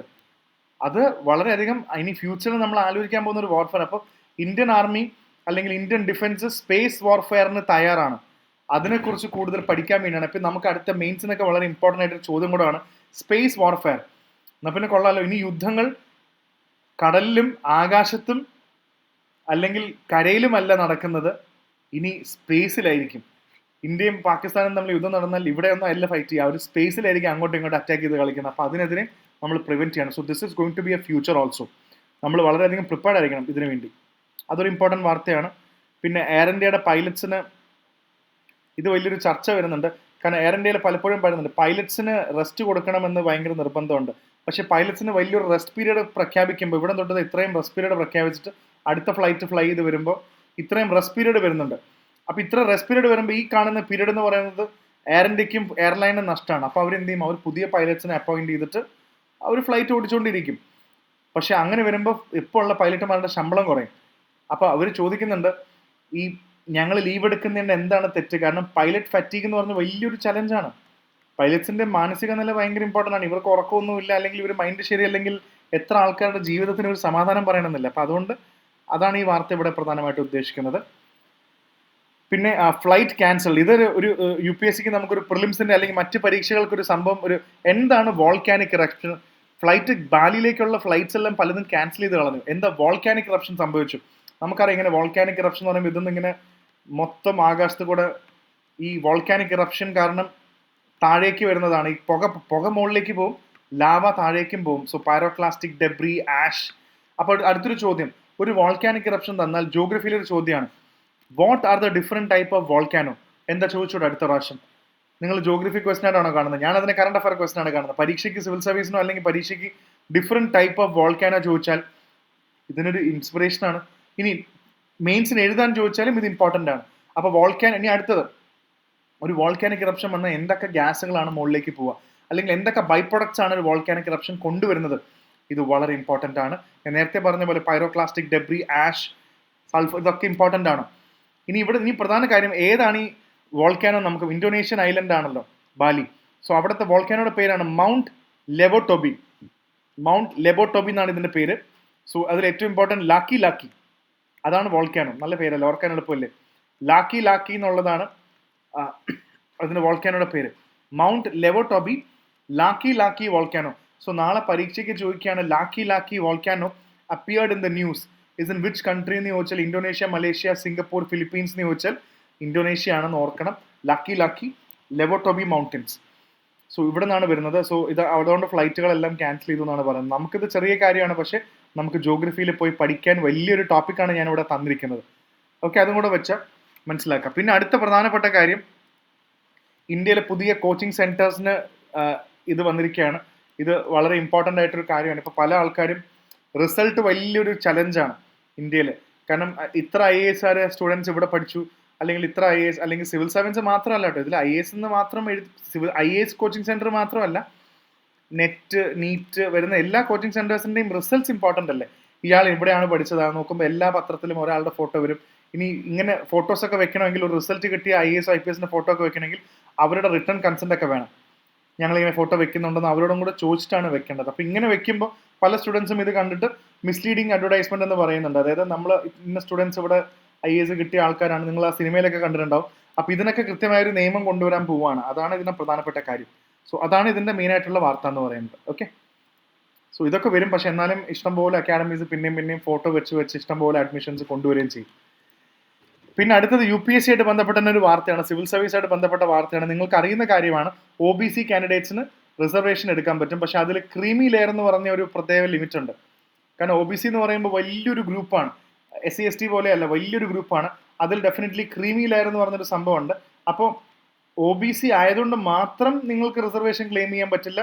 കാരണം കോടീശ്വരന്മാരായിട്ടുള്ള OBC കാൻഡിഡേറ്റ്സ് ഉണ്ട്. അപ്പോൾ അവർക്ക് അത്രയും ഇൻകം ലെവലുണ്ട്. അപ്പോൾ അവർ 8 ലക്ഷം, അതായത് 8 ലക്ഷത്തിന് മുകളിൽ വാർഷിക അല്ലെങ്കിൽ ആനുവൽ ഇൻകം ഉള്ള ആൾക്കാർ അവിടെയാണ് should be less than 8 lakhs in the past 3 years. Income ceiling വെച്ചിട്ടുണ്ട്. 2017 ഇത് വന്നത്. 8 ലക്ഷത്തിന് താഴെയുള്ള ആൾക്കാർക്ക് വേണമെങ്കിൽ റിസർവേഷൻ എടുക്കാമെന്ന് പറയുന്നത്. ബാക്കി അപ്പോൾ പ്രശ്നം ഇവിടെ പറയുന്നത് എന്താണെന്ന് വെച്ചാൽ, 2017 ശേഷം ഇൻഫ്ലേഷൻ വന്നു, ഒരുപാട് ആൾക്കാർക്ക് ചെറിയ ഒരുപാട് ലൈഫൊക്കെ മെച്ചപ്പെട്ടു. അപ്പോൾ പല ആൾക്കാർക്കും ഈ 8 ലക്ഷത്തിന്റെ മുകളിൽ കയറി പോവാണ് അവരുടെ ഇൻകം. ചിലപ്പോൾ 9 ലക്ഷമാണെന്ന് വിചാരിച്ചു, അല്ലെങ്കിൽ 10-11 ലക്ഷം ഒക്കെ ആയി കാണുമായിരിക്കും. പക്ഷെ അവരാരും അത്ര വലിയ പൊസിഷനിലൊന്നും അല്ല താമസിക്കുന്ന, ജീവിക്കുന്നതൊക്കെ അത്ര വലിയ ചേഞ്ച് ഒന്നും അല്ലല്ലോ. അപ്പൊ ഇൻഫ്ലേഷനും മറ്റു കാര്യങ്ങളൊക്കെ വന്ന് ചെറിയൊരു വാല്യൂ അങ്ങോട്ടും ഇങ്ങോട്ടും മാറി അവർ. പക്ഷെ അപ്പൊ ക്രീമി ലെയറിന്റെ കാറ്റഗറിയിലേക്ക് വീഴുമ്പോൾ അവർക്ക് റിസർവേഷൻ കിട്ടുന്നില്ല. ഇത് ഇൻജസ്റ്റിസ് ആണെന്നാണ് പറയുന്നത്. കാരണം കാലഘട്ടം മാറി. 2017 24 എന്ന് പറയുമ്പോൾ ഒരുപാട് വർഷം മാറി. ഇൻഫ്ലേഷൻ അക്കൗണ്ട് ഒക്കെ ചെയ്യുമ്പോൾ ആൾക്കാർക്ക് കുറച്ചൊക്കെ സാധനങ്ങളുടെ വില കയറി, ആൾക്കാർക്ക് കുറച്ച് ഇൻകം വ്യത്യാസം വന്നിട്ടുണ്ട്. അപ്പൊ ഈ പഴയ വാല്യൂ വെച്ചുകൊണ്ട് കാൽക്കുലേറ്റ് ചെയ്യുന്നത് തെറ്റാണ്. അതിനകത്തൊരു വ്യത്യാസം വരണമെന്നാണ് MP പറയുന്നത്. അത് അംഗീകരിക്കൂല്ല. പാർലമെന്ററി സ്റ്റാൻഡിംഗ് കമ്മിറ്റിയാണ്, PSC ആണ്, പാർലമെന്ററി സ്റ്റാൻഡിംഗ് കമ്മിറ്റി പറഞ്ഞാണ് അംഗീകരിക്കൂല എന്നൊക്കെ ഉള്ള രണ്ടാമത്തെ കാര്യം. അവിടെയാണ് അടുത്ത കാര്യം. സോ ആ റിസർവേഷന്റെ കാര്യം, creamy layer, non creamy layer എന്ന് പറഞ്ഞൊരു സംഭവം അങ്ങോട്ട് ഓർത്ത് വയ്ക്കുക. പിന്നെ അടുത്ത പ്രധാനപ്പെട്ട കാര്യം എന്ന് പറയുന്നത്, ജവഹർലാൽ നെഹ്റുവിന്റെ പ്രധാനപ്പെട്ട ഒരു ട്രസ്റ്റ് ഉണ്ട്. ഇതിൽ നെഹ്റു ആർക്കൈവ് എന്ന് പറഞ്ഞൊരു സംഭവം അവർ ലോഞ്ച് ചെയ്യാൻ പോകണം അടുത്ത വർഷം. നെഹ്റുവിന്റെ എല്ലാ ഡീറ്റെയിൽസും ഉണ്ട്. നമുക്ക് ഏറ്റവും അറിയുന്ന പ്രധാനപ്പെട്ട പുസ്തകങ്ങളാണല്ലോ, 100ഓളം വർക്കുകളുണ്ട്. സെലക്ടഡ് വർക്ക് നമുക്ക് അറിയുന്ന, letters from a father to his daughter, glimpses of world history, autobiography the unity of India, discovery of India, bunch of old letters, ഇതെല്ലാം നെഹ്റുവിന്റെ ഫേമസ് പുസ്തകങ്ങളാണ്. വേണമെങ്കിൽ പരീക്ഷയ്ക്ക് ചോദിക്കാവുന്നതാണ് നെഹ്റുവിന്റെ പുസ്തകങ്ങൾ ഏതൊക്കെയാണെന്നല്ലേ. സിവിൽ സർവീസിനും പ്രിലിംസിനും ചോദിക്കാം, മറ്റു പരീക്ഷയ്ക്കും ചോദിക്കാം. അപ്പോൾ എന്താണ് letters from a father to his daughter, ഇന്ദിരാഗാന്ധിക്ക് അയച്ചാണ് പറയുന്നത്. Glimpses of world history is a very classical book. Autobiography, the unity of India, the discovery of India, bunch of all letters. അപ്പോൾ ഇതേപോലെ നെഹ്റു എഴുതിയ ചെറിയ കാര്യങ്ങളെല്ലാം 1917 മുതൽ 66 വരെ എഴുതിയ എല്ലാം ഒന്നേന്ന് ആർക്കൈവ് ചെയ്യാൻ പോവാണ്. സോ ഈ JNMF എന്ന ട്രസ്റ്റ് ഇമ്പോർട്ടൻ്റ് ആണ്. ജവഹർലാൽ നെഹ്റു മെമ്മോറിയൽ ഫണ്ട് എന്ന് പറയുന്ന JNMF ആണ് ഇതിന്റെ ട്രസ്റ്റ്. ഏതാണ് 1964 സ്ഥാപിക്കുന്നത്. നെഹ്റു മരിച്ച് ഇമ്മീഡിയറ്റ്ലി ട്രസ്റ്റ് വരുന്നുണ്ട്. ഈ ട്രസ്റ്റിന്റെ ഇപ്പോഴത്തെ പ്രധാനപ്പെട്ട ആളെന്ന് പറയുന്നത് സോണിയാഗാന്ധിയാണ്. ഇതിന്റെ പ്രസിഡന്റോ ട്രസ്റ്റി ഹെഡൊക്കെ എനിക്ക് തോന്നുന്നു സോണിയാഗാന്ധിയാണത്. 1964 വരുന്നത്. ഒരു ട്രസ്റ്റാണ്. സോണിയാഗാന്ധിയാണെന്ന് തോന്നുന്നു ഇതിനെ കംപ്ലീറ്റ്ലി ലീഡ് ചെയ്യുന്നത്. യെസ്. അപ്പോൾ ഇതാണ് ഇതിനകത്ത് വന്നിരിക്കുന്ന പ്രധാനപ്പെട്ട കാര്യം. വിത്ത് കോൺഗ്രസ് പ്രസിഡന്റ് പുരുഷോത്തം ദാസ് തണ്ടൻ. അപ്പോൾ ഇവരുടെയൊക്കെ കോൺട്രിബ്യൂഷൻസ് ഒക്കെ വേണമെങ്കിൽ ചോദിക്കാവുന്നതേ ഉള്ളൂ. പുരുഷോത്തം ദാസ് തണ്ടൻ ആരാണെന്നൊക്കെ ഉള്ളത് അതും ഒന്ന് ഓർത്തിരിക്കാം. വേണമെങ്കിൽ എപ്പോഴെങ്കിലും ഓർത്ത് വെച്ചു പുരുഷോത്തം ദാസ് തണ്ടൻ എന്ന് പറയുമ്പോൾ. പിന്നെ അടുത്തത് ഇന്ത്യൻ ഓഷ്യൻ ഡയലോഗാണ്. ഇത് അമേരിക്കയിൽ ഇനി അടുത്ത കാണാൻ പോകുന്നത് വളരെ ഇമ്പോർട്ടൻ്റ് ആയിട്ടൊരു കാര്യമായിരിക്കും. ഇന്ത്യയും യു എസും രണ്ടുപേരും ഏറ്റവും കൂടുതൽ ഇമ്പോർട്ടൻസ് കൊടുക്കുന്ന ഒരു റീജിയൻ തന്നെയാണ് ഇന്ത്യൻ ഓഷ്യൻ റീജിയൻ, അല്ലെങ്കിൽ IOR എന്ന് വിളിക്കുന്ന ഇന്ത്യൻ ഓഷ്യൻ റീജിയൻ. ഇവർക്ക് എല്ലാവർക്കും വളരെ വേണ്ടപ്പെട്ട റീജിയനാണ്. US are set to hold the inaugural US India. ഈ ഡയലോഗാണ് US India Indian ocean dialogue. ഇതാണ് ഇതിന്റെ പ്രധാനപ്പെട്ട കാര്യം. US India ഇന്ത്യൻ ഓഷ്യൻ ഡയലോഗാണ്. ഇവിടെ പ്രധാനപ്പെട്ട ഇന്ത്യൻ ഓഷ്യനിലുള്ള ഇൻഡോ പസഫിക് റീജിയനിലുള്ള ചർച്ചകളൊക്കെ ആയിരിക്കും വരുന്നുണ്ടാവുക. അവിടെ എടുത്തു പറയേണ്ടത് there will be a big discussion on ISET. എന്താണ് ഈ ISET അല്ലെങ്കിൽ ICET എന്ന് പറയുന്നത്? അവിടെയാണ് നമ്മൾ നോക്കേണ്ടത്. എന്താണ് ഈ ദ ക്രിട്ടിക്കൽ ആൻഡ് എമർജിംഗ് ടെക്നോളജീസിനെയാണ് ISET എന്ന് പറയുന്നത്. Critical and emerging technologies. ഇതിനു വേണ്ടി ഒരുപാട് ഡിസ്കഷൻ ഇന്നോവേഷൻ നമ്മൾ നടത്തുന്നുണ്ട്. സോ അത് മാത്രമല്ല ഇതിനകത്ത് പിന്നെ പറയുന്നുണ്ട് ക്വാഡ് ഓൾറെഡി ഫംഗ്ഷൻ ചെയ്യുന്നുണ്ട്. ക്വാഡ് എന്ന് പറയുന്ന ഗ്രൂപ്പ് ഓൾറെഡി ഫംഗ്ഷൻ ചെയ്യുന്നുണ്ട്. അപ്പോൾ ആരൊക്കെയാണ് ക്വാഡ്? ഓൾറെഡി നമുക്കറിയാം. Australia, Japan, India, US. So ഓർത്ത് വെച്ചോളൂ, ക്വാഡ് എന്ന് പറയുമ്പോൾ എന്താ? India, Australia, Japan and US. ഇവരാണ് ക്വാഡ് എന്ന് പറയുന്നത്. സോ ഇത് വളരെ ഇമ്പോർട്ടൻ്റ് ആയിട്ട് ഓർത്ത് വെച്ചോളൂ. പരീക്ഷയ്ക്ക് ചോദിക്കാം ക്വാഡ് ഏതാണ്. ISET critical and emerging technologies ആണ്. സോ ഇന്ത്യ, US ഈ പസഫിക് റീജിയൻ വളരെ ഇമ്പോർട്ടൻ്റ് ആണ്. അടുത്ത പ്രധാനപ്പെട്ട കാര്യം എന്ന് പറയുന്നത് ഇന്ത്യയും സൗദി അറേബ്യൻ ഡിഫൻസ് കോർപ്പറേഷൻ നന്നായി എക്സ്പാൻഡ് ചെയ്യുന്നുണ്ട്. അതാണ് ഇതിൽ പറയുന്നത്. വേറെ കാര്യങ്ങളൊന്നും പറയുന്നില്ല. ഡിഫൻസിന് വേണ്ടി ഇന്ത്യയും സൗദി അറേബ്യയും ഡിഫൻസിന് വേണ്ടി നന്നായിട്ട് എക്സ്പാൻഡ് ചെയ്യുന്നുണ്ട്. സോ പിന്നെ ബിസിനസ് ന്യൂസിൽ വേറെ കാര്യങ്ങളൊന്നുമില്ല. കൂടുതലും മറ്റേ അദാനി 10 ബില്യൺ ആണ് US എനർജി ഇൻഫ്രയിൽ ഇൻവെസ്റ്റ് ചെയ്യാൻ പോകുന്നത്. അമേരിക്കയിൽ ഇൻവെസ്റ്റ് ചെയ്യാൻ പോകുന്നത്. ട്രംപ് വന്നതിന് ശേഷം ഡെഫിനറ്റ്ലി അവരത് കൺസിഡർ ചെയ്യുന്നുണ്ട്. IOC ഇന്ത്യൻ ഓയിൽ കോർപ്പറേഷന് പുതിയ ചെയർമാനെ കിട്ടി. സോ ഇതിനെക്കാട്ടും കൂടുതൽ പിന്നെ ഏതൊക്കെയോ കമ്പനീസ് IPO പോകുന്നുണ്ട്. അത് ഇനിഷ്യൽ പബ്ലിക് ഓഫറിംഗ് പോകുന്നുണ്ട്. പിന്നെ മിഡിൽ ക്ലാസ് ഇന്ത്യയിൽ നമ്മളിവിടെ ഡിസ്കസ് ചെയ്ത കാര്യമാണ്. ഇൻഫ്ലേഷൻ കൂടി. കൺസ്യൂമർ പ്രൈസ് ഇൻഡെക്സ് നോക്കുമ്പോൾ ഏതാണ്ട് 6.2% ഇൻഫ്ലേഷൻ വിലക്കയറ്റം നമ്മൾ ഓൾറെഡി അനുഭവിക്കുന്നുണ്ട്. ഈ വിലക്കയറ്റത്തിന് പ്രധാന കാര്യം ഫുഡ് ഇൻഫ്ലേഷൻ ആണ്. ഫുഡ് പ്രൈസ് കൂടുന്നതും ഇതിന് പ്രധാന കാര്യമായിട്ട് നമുക്ക് കാണാൻ പറ്റുന്നുണ്ട്. അതൊരു പ്രധാന കാര്യമാണ്. പിന്നെ ഒരു കാര്യം, ജെറ്റ് എയർവേസ് നഷ്ടത്തിലാണെന്ന് നിങ്ങൾക്ക് ഓൾറെഡി ഞാൻ പറഞ്ഞിരുന്നല്ലോ. ജെറ്റ് എയർവേസ് അതിൻ്റെ ഒരു ചെറിയ വാർത്തയുണ്ട്. ഇപ്പോൾ സുപ്രീം കോടതി കഴിഞ്ഞ കുറേ ദിവസം പറഞ്ഞല്ലോ, ജെറ്റ് എയർവേസ് ഓൾറെഡി ഹെവി നഷ്ടത്തിലാണ്. ഇനി ആകെ ഉള്ള എന്താണെന്ന് വെച്ചാൽ നഷ്ടം നികത്താൻ കംപ്ലീറ്റ് ലിക്വിഡേറ്റ് ചെയ്യാനാണ് പറയുന്നത്. ലിക്വിഡേറ്റ് എന്ന് പറയുമ്പോൾ ഉള്ള പാർട്സ്, ജെറ്റിന് എന്തൊക്കെ അസറ്റ്സ് ഉണ്ടോ അതെല്ലാം വിറ്റ് പൈസ ഉണ്ടാക്കി നമ്മൾ ബാക്കി പൈസ കടം തീർക്കണം, ലിക്വിഡേറ്റ് ചെയ്യണം.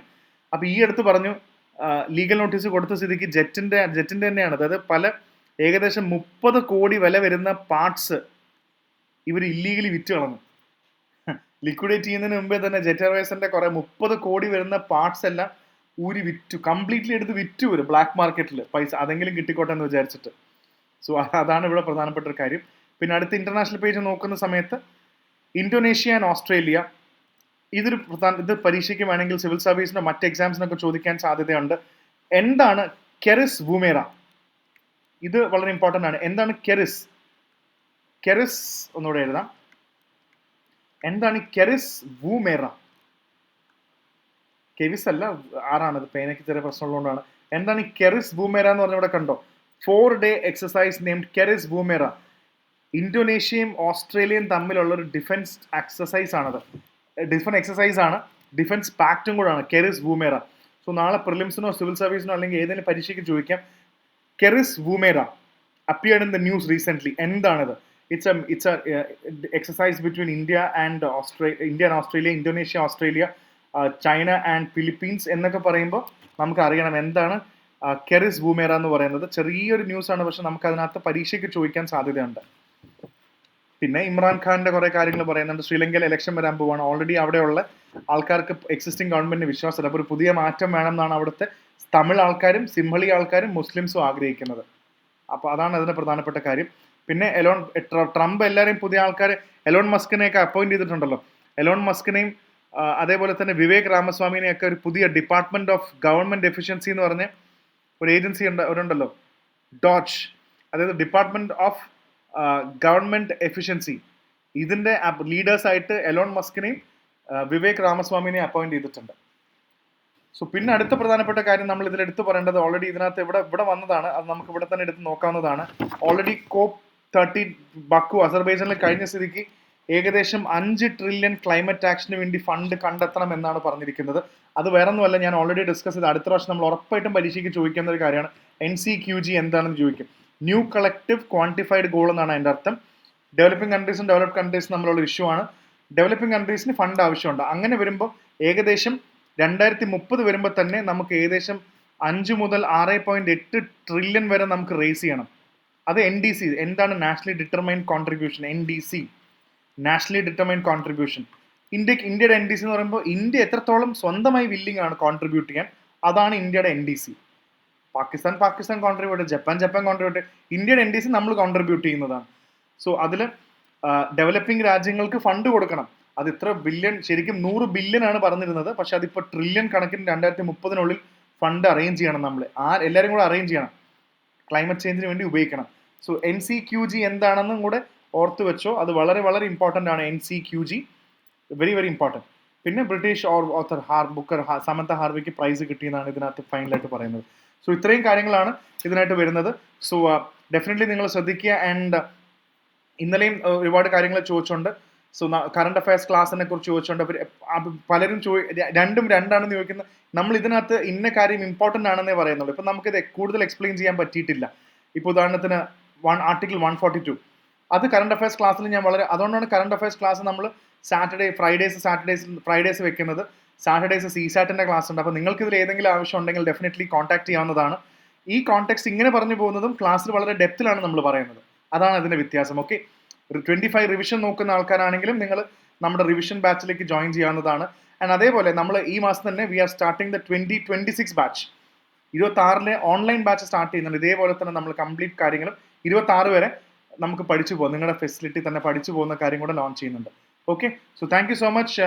Keep watching IAS Factor, and this is Arjun R. Shankar. Thank you.